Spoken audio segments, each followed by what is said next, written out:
Hi everybody, let's have a quick discussion about absolute value expressions.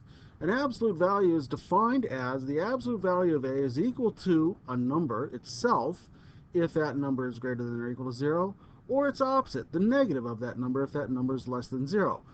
For instance, if we take the absolute value of the number 3, well, it's just equal to itself. But algebraically, if we take the absolute value of -3, we have to take the opposite of -3, that is the negative of -3, to make it +3.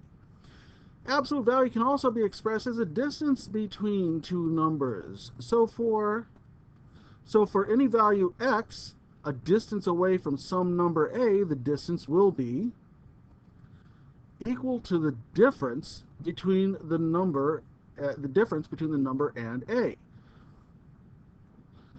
Unless, of course, we're going the other direction, in which case the difference has to be a minus x. Both of these give us a positive distance, and so we define our distance this way.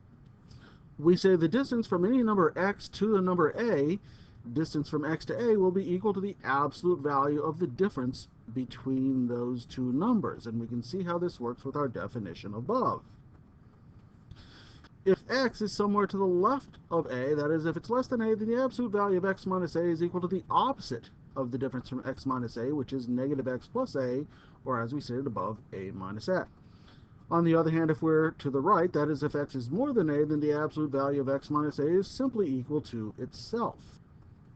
So in short, the absolute value of x minus a is simply equal to itself if x is greater than or equal to a, that is more than a, and it's equal to its opposite, the negative of the quantity x minus a, if x is less than a.